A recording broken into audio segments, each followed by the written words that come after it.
What's up, everybody? Welcome back to From the Crypt. I'm Derek, and today I'm talking all about Abigail. This movie originally came out in theaters April 19th of this year, and it's been out on physical media for quite a while. It came out July 9th, but where I rediscovered it is it's on Peacock. So, if you've got Peacock, obviously, go check it out immediately. But before I get started, there are probably going to be some spoilers in this. So, here's your warning. Alright, let's get into it. So, super quick plot synopsis. A group of people kidnap a little girl, only to find out she's not just a little girl. So, who's in the movie? Now, I want to talk about the directors first. Matt Bettinelli-Olpin and Tyler Gillett. I've been confused because I could have swore that when they directed Ready or Not, it was just under the name of Radio Silence. So I don't know if that's their production company or if I've just been wrong this whole time. So please let me know down below. But they do have the production company Radio Silence, and they have been responsible for some pretty good films. You may recognize some of them, like I just mentioned. Ready or Not, Scream 5, and Scream 6. Now those and Abigail are the only four full movies, I should say, that I have seen from Radio Silence, or just the duo of Matt and Tyler. So I can't comment on any of the other films that they have done, but everything they've done, I've definitely got some thoughts on. But let's go to the cast. Who do we got in this thing? We've got Alicia Weir as Abigail, Melissa Barrera as Joey. And she also worked with Matt and Tyler on Scream 5 and 6. She was easily the best part of an okay Scream movie and an awful one. So, yeah, like I said, I've got some thoughts. Catherine Newton as Sammy. I remember I originally found out or discovered her in Supernatural. I believe it was season 4. She played Castiel's daughter, and it has been awesome just to watch her go from, CW drama up to movie star like she has. Because even earlier this year, she she was the main lead, I guess, in Lisa Frankenstein, which I will probably be doing a review of that at some point as well. Now, some other people that we have in the movie. Kevin Durand as Peter, Dan Stevens as Frank, Will Catlett as Rickles, Angus Cloud as Dean, and just quick R.I.P. to him, as he passed away not too long ago. And Giancarlo Esposito as Lambert, and isn't it funny that I just did a review on Maxine, and Giancarlo Esposito was also in that, so check out the Maxine review, please. But, so, as I previously said in the super quick plot synopsis, they kidnap this little girl, and they're holding her for ransom. They're in this house. They've got to hold her for 24 hours. And then they'll get, the group will get to split, I believe it's $50 million amongst them all. So they think, oh, this is going to be cake. They assign everybody jobs, which every character in this movie kind of fits their own trope. So, like, for instance, Melissa Barrera, she's the mother, the loving mother that did some bad stuff in the past, but is so remorseful over everything and is trying to be better. Kevin Durand, not the sharpest tool in the shed. That's about the nice way I could put that. Catherine Newton's your tech girl. Will Catlett, military sniper. Dan Stevens, all-around asshole. Angus Cloud, the driver. And I guess Giancarlo Esposito is the mastermind. But what works in the film is the fact that, this ensemble plays off each other really, really well. They had just a great chemistry, which could have easily tanked this movie. Or, I don't know how to exactly describe it, but everything just works so good together. And even like Kevin Durand, I've been a fan of his for a while. One movie I'll mention that we have talked about previously on the podcast is Resident Evil Retribution. He played Barry Burton. And he's been in a few other things. He was Blob and X-Men Origins Wolverine. So he is a very good actor. So seeing him play like literally the dullest tool in the shed, was kind of interesting because normally he doesn't play like a genius or a scholar or anything like that, but he does play a badass fairly well, and he is a dull badass in this movie. Alicia Weir, the only other thing that I found that she was in was a Matilda musical that aired on Netflix in like 2022.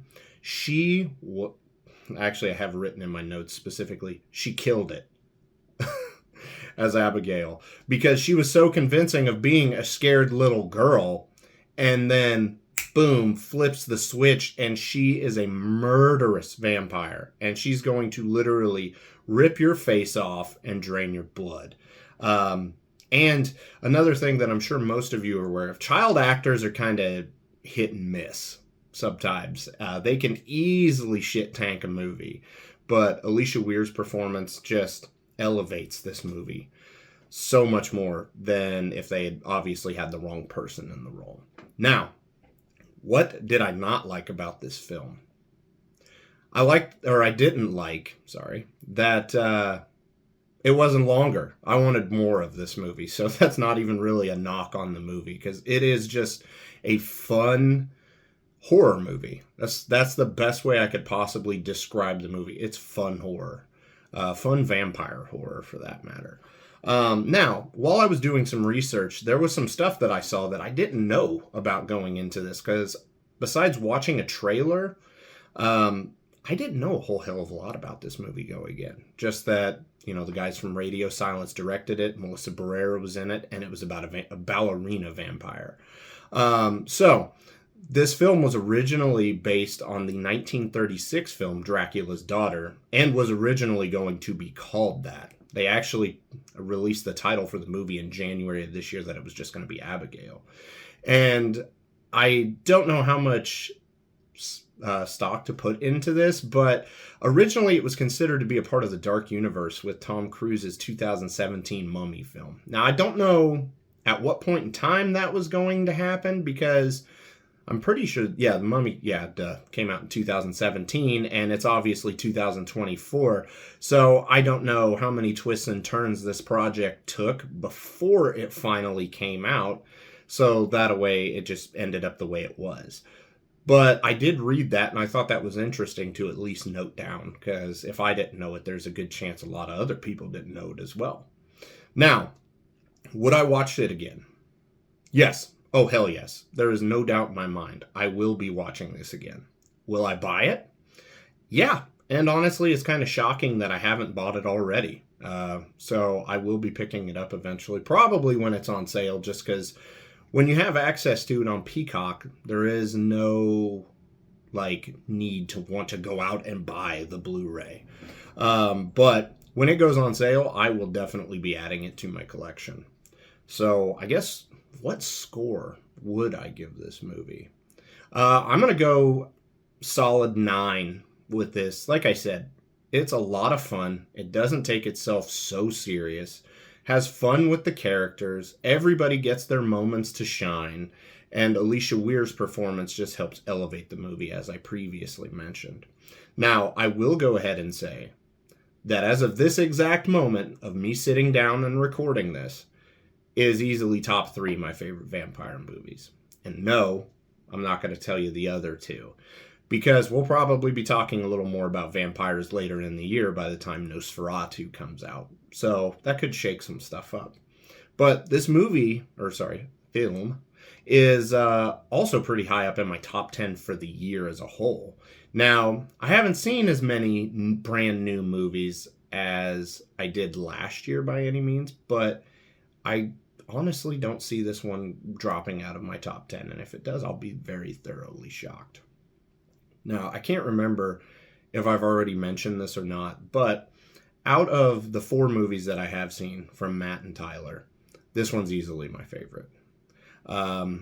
As I kind of previously alluded to, I thought the Scream 5 was okay at best, and I did not like Scream 6 at all. It just pissed me off. And Ready or Not, kind of in the same vein as this, it was just a fun horror movie. So I'd definitely go Abigail and then Ready or Not and then the Scream movies. One last thing that I'm going to mention is while I was looking up a little more information on the movie, I saw that Radio Silence is currently working on an Escape from New York sequel with John Carpenter on board as an executive producer. Now, I don't know if that means Escape from LA is going to be retconned, but let's be honest here. Escape from LA is just cheesy. Cheesy as all hell, and I'm nostalgic for it. Like, don't misconstrue my words and think I'm shitting on the movie. So I will definitely watch Escape from LA and have fun with it. But even as like I think it was 9 when that movie came out, I knew that movie was not good by normal film standards. It's just fun, and it's got Kurt Russell in it. What could I say? But hopefully, since John Carpenter's attached as an executive producer, that means that his son Cody and his friend Daniel Davies will be coming on board to do the music like they did for the Halloween trilogy. And I believe they did the Firestarter music as well, because there's like just in the Halloween, the David Gordon Green trilogy, which, funny, also did a video on that. The score was easily the best and most consistent part throughout the whole entire trilogy. So I'm very excited for that. But, all right, guys, I think that'll do it on Abigail. Let me know what you think down below. Let's have a talk. What did you like? What didn't you like? Do you agree? Disagree? Let's have that talk. Come on. Also, if you enjoyed the video, please consider leaving a like and subscribing to the channel. As I've said before previously, Jacob and I are always wanting to grow the channel so we can do more fun stuff. And yeah, you subscribing and liking the video definitely helps that, and it gets it out into the YouTube verse. And it would just be really cool if you did. But yeah, guys, until next time, have a good one.